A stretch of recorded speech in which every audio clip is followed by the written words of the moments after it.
শিক্ষা দেওয়া সুন্নাত কালিমা তাইয়্যিবা লা ইলাহা ইল্লাল্লাহ মুহাম্মাদুর রাসূলুল্লাহ। মাদ্রাসা এই শিক্ষাটাই দেয়, লা ইলাহা ইল্লাল্লাহ, নাই কোনো মাবুদ আল্লাহ ছাড়া, মুহাম্মাদুর রাসূলুল্লাহ সাল্লাল্লাহু আলাইহি ওয়াসাল্লাম শেষ পয়গম্বর, আখিরি পয়গম্বর, উম্মতে মুহাম্মাদি, উম্মতে শেষ নবীর উম্মত, আখিরি জামানার নবী মুহাম্মাদুর রাসূলুল্লাহ সাল্লাল্লাহু আলাইহি ওয়াসাল্লামের উম্মত আমরা। অতএব এই নবীর উম্মত হয়ে এই নবীর কাজ করা আমাদের করণীয় আছে না নাই, এটা আমাদেরকে বুঝতে হবে। এই নবী আমাদেরকে কোন পথে চলতে আদেশ করেছে, কোন পথে চলতে নিষেধ করেছে, এগুলোর উপর আমল করতে হবে। এগুলো যদি আমল করতে পারি, আল্লাহ পাক রব্বুল আলামিন ময়দানে মাহশারে আপনার আমার নবী জনাবে মুহাম্মদুর রাসূলুল্লাহ সাল্লাল্লাহু আলাইহি ওয়াসাল্লামের সুপারিশ আমাদেরকে নসিব করবেন। তাছাড়া আমরা যে আশা করি না কেন, আমরা যা কিছু আশা করি সব কিছুই হলো সফান সফা। কিয়ামতের ময়দানে আল্লাহ বলবে, হ্যাঁ বান্দা, তোমার আমলনামা তুমি পড়ো। তখন দেখবো আমি হুজুর 5 ওয়াক্ত নামাজ পড়তাম, আমি হুজুর রমজান মাসে 30 দিন রোজা রাখতাম, আমি হজ করতাম, যাকাত দিতাম, সব কিছু করতাম, কিন্তু আমার আমলনামা জিরো, আমার আমলনামা খালি। ইকরা কিতাবাক কাফা বিনাফসিকাল ইয়াউমা আলাইকা হাসিবা। আল্লাহ বলবে, বান্দা তোমার আমলনামা তুমি পড়ো। তখন দেখবো আমলনামায় শুধু গুনাহ, শুধু গুনাহ, আমলনামা জিরো, কোনো নেক আমল নাই। কি কারণে? আমি নিজে নামাজ পড়েছি, আমি নিজে রোজা রেখেছি, আমার পরিবার পরিজনদেরকে নামাজের দাওয়াত দেই নাই, আমি সমাজের মধ্যে নামাজ কায়েম করি নাই, আমি সমাজের মধ্যে ইসলামিক দাওয়াত দেই নাই, রাসূলের সুন্নাহর দাওয়াত আমি সমাজের মধ্যে দেই নাই। না দেওয়ার কারণে আজকে সমাজের মধ্যে দুর্নীতি আর দুঃশাসন চলতেছে। অতএব ইসলামিক দাওয়াত আমাদের প্রত্যেকটা মানুষের জন্য করণীয়, আমাদেরকে করতেই হবে। কিভাবে করতে হবে? দলিল সহকারে বলতেছি।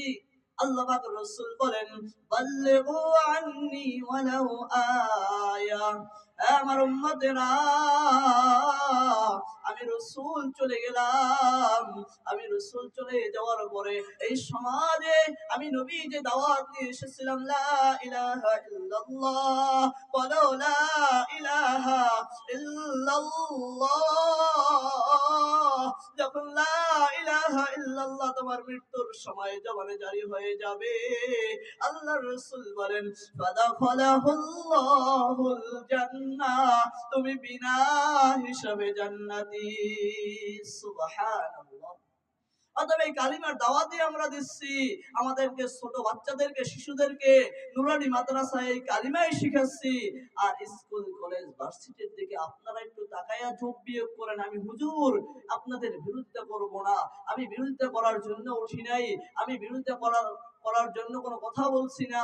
আপনারা দেখেন আপনাদের সন্তানদেরকে যে শিক্ষাটা দেন, হাট্টি মাটিম টিম, তারা মাঠে পাড়ে ডিম, তাদের খাড়া দুটো শিং। আপনারা আপনাদের পূর্বপুরুষ, আপনাদের 14 পুরুষ চলে গেছে, তারা কোনোদিন ইতিহাসের পাতায় লিখতে পারে নাই, ইতিহাসের পাতায় বলতে পারে নাই যেই পশুর শিং আছে সেই পশু মাঠে ডিম পেড়েছে। অতএব এই মিথ্যা শিক্ষায় আজকে আমাদের সন্তানদেরকে শিক্ষিত করতেছে। এই শিক্ষিত করার কারণে আজকে আমাদের সন্তানগুলো নাস্তিক হয়, বেঈমান হয়, মুরতাদ হয়, নবীদের বিরুদ্ধে কথা বলে, আল্লাহর বিরুদ্ধে কথা বলে, আল্লাহর বিরুদ্ধে কথা কয়, আলেম ওলামাদের বিরুদ্ধে কথা বলে, আলেম ওলামাদের বিরুদ্ধে কথা বলে, আলেম ওলামাদেরকে জেলের মধ্যে আবদ্ধ করে, আলেম ওলামাদেরকে এখানে সেখানে আটকে রাখার চেষ্টা করে। একমাত্র কারণেই হলো তাদের মধ্যে এলেমি জ্ঞান নাই, না থাকার কারণেই ওই শুরুতে যে শিখেছে হাট্টিমাটিম টিম, ওই তো মিথ্যায় শিক্ষায় শিক্ষিত হয়েছে, তার জবান থেকে কখনো সত্য কথা বের হবে না। সে যেখানেই বসুক না কেন, যেই জায়গায় বসুক না কেন, সেই জায়গায় সে জুলুম করবে, সে সেই জায়গায় অত্যাচার করবে, সে মানুষের হক নষ্ট করবে, সে গরিবের হক নষ্ট করবে, এতিম অসহায় মানুষদের হক নষ্ট করবে, এতিম অসহায়দেরকে ঠকিয়ে সে নিজে দখল করবে, সে গাড়ি করবে, বাড়ি করবে, সম্পদ করবে, এই দুনিয়ার রঙে রঙিন হবে, পরকালে সে জিরো। এর জন্য আল্লাহ পাক রাসূল বলেন, হুব্বুদ দুনিয়া রাসু কুল্লি খাতিয়া। হে আমার উম্মতেরা, তোমরা দুনিয়ার রঙে রঙিন হয়ো না। যদি দুনিয়ার মহাব্বতে পড়ো, আমি আল্লাহকে ভুলে যাবে, আমার রাসূলকে ভুলে যাবে, কোরআনকে ভুলে যাবে, কোরআনের তেলাওয়াত কোনো ভাষায় থাকবে না, কোরআন পাঠে উঠানো থাকবে, কোরআনের উপর ময়লা পড়ে যাবে, তোমার সন্তান কোরআন পড়বে না, তুমি কোরআন পড়বে না, এদেশে ইসলাম বিরোধী কাজ শুরু হয়ে যাবে, এখানে সেখানে গান বাজনা শুরু হয়ে যাবে, তখন আর ইসলামিক কোনো দাওয়াত এই সমাজের মধ্যে চলবে না।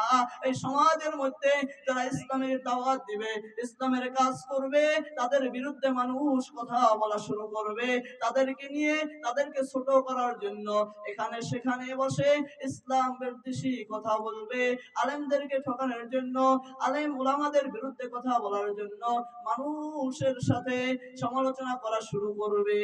আজকে সমাজের মধ্যে সেই কাজগুলো চলতেছে। এখান থেকে আমরা শিক্ষা পাইতেছি, একমাত্র এ সকল কাজ হওয়ার মূল মাধ্যম, মূল কারণই হলো আমাদের সন্তানদের মধ্যে কোরআনের জ্ঞান নাই, কোরআন শিখাই নাই, আমি নিজে কোরআন শিখি নাই, আমার পরিবার পরিজনদেরকে কোরআন শিক্ষা দেই নাই। আজকে এই কারণে আজকে সন্তানের কাছ থেকে মা বাবা খেদমত পাচ্ছে না, পাবে না। 100তে 100 ভাগ আমি বলে গেলাম, যে সন্তানকে কোরআন শিক্ষা দেবে না, ওই সন্তান থেকে মা বাবা কোনো খেদমত পাবে না। অতএব যে কথাগুলো বললাম, আল্লাহ পাক রব্বুল আলামিন সর্বপ্রথম আমি আদম গুনাহগারকে আমল করার তৌফিক দান করুন, আমাদের সকলকে আমল করার তৌফিক দান করুন। এই মাদ্রাসাকে আল্লাহ পাক রব্বুল আলামিন যেন এলাকাবাসীর জন্য হেদায়েতের জরিয়া বানায় নেন, এলাকাবাসীর জন্য একটা জান্নাতি বাগান, এই জান্নাতি বাগান যেন কিয়ামত পর্যন্ত জারি থাকে। আল্লাহ পাক রব্বুল আলামিন এই জান্নাতি বাগানকে কিয়ামত পর্যন্ত কবুল করুন বলে আমিন। এবং আমরা যার যার সামর্থ্য আছে ততটুকু সেই সামর্থ্য দিয়ে আল্লাহ রাসূলের ঘরকে মহব্বত করব, ভালোবাসবো, কেউ বিরোধিতা করব না। যদি বিরোধিতা করি আপনার আমল জিরো। আর যারা এই মাদ্রাসার সাথে সংযুক্ত হয়ে যাবে, এই মাদ্রাসাকে মহব্বত করবে, তার অটোমেটিক আমল নামায় তার নেকি হইতে থাকবে, তার আমল নামা বৃদ্ধি হবে। আর আপনি বিরোধিতা করার কারণে আপনার আমল নামা জিরো। ইকরা কিতাবাক কাফা বিনাফসিকাল ইয়াউমা আলাইকা হাসিবা, আমল নামা জিরো।